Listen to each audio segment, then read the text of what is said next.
সম্মানিত মৎস্যচাষী ভাই ও বন্ধুরা, আশা করি সকলেই ভালো আছেন। আজ আপনাদের সামনে আরও একটি নতুন ভিডিও নিয়ে এসেছি। ভিডিওতে যে মাছের পোনাগুলো দেখতে পাচ্ছেন এগুলো হচ্ছে রুই মাছের পোনা। ভিউয়ার্স, আপনারা যারা বাণিজ্যিকভাবে রুই মাছের পোনা চাষ করতে চান তারা চাইলে এই রুই মাছের পোনা আমাদের কাছ থেকে সংগ্রহ করে চাষ করতে পারবেন। আপনারা যদি এই রুই মাছের পোনা 5 থেকে 6 মাস চাষ করেন তাহলে কিন্তু বাজারজাত করতে পারবেন, কারণ রুই মাছ কিন্তু দ্রুত বড় হয়। তাছাড়া যে কোনো কাপ জাতীয় মাছের সাথে মিক্সরভাবেও চাষ করতে পারবেন এই মাছের পোনা। এই যে দেখুন মাছগুলো, এই মাছগুলো আমরা পিস হিসাবে বিক্রি করতেছি। আর রুই মাছ কিন্তু চাষ করে বেশি লাভবান হতে পারবেন, কারণ বাজারে কিন্তু রুই মাছের প্রচুর চাহিদা। আর এই মাছগুলো কিন্তু অল্প সময়ে চাষ করে বাজারজাত করা যায়।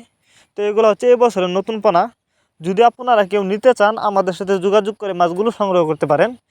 আমাদের যোগাযোগের ঠিকানা ময়মনসিংহ 30 আপনি চাইলে সরাসরি আমাদের ঠিকানা এসেও নিতে পারবেন। আমাদের সাথে যোগাযোগ করবার জন্য আমাদের ভিডিও টাইটেল এবং ভিডিও ডিসক্রিপশন বক্সে আমাদের ফোন নাম্বার দেওয়া আছে, ইমো হোয়াটসঅ্যাপ নাম্বার দেওয়া আছে। আমাদের সাথে যোগাযোগ করে মাছগুলো সংগ্রহ করতে পারবেন এবং আপনি চাইলে ঘরে বসেও অর্ডার করতে পারবেন। এই মাছগুলো আমরা সারা বাংলাদেশে হোম ডেলিভারি করে থাকি। তাছাড়া আমাদের কাছ থেকে বাংলা কাপ জাতীয় মাছ থেকে শুরু করে ক্যাটফিশ জাতীয় মাছের চারা ও রেণুপোনায় সর্বোচ্চ কম দামে পেয়ে যাবেন।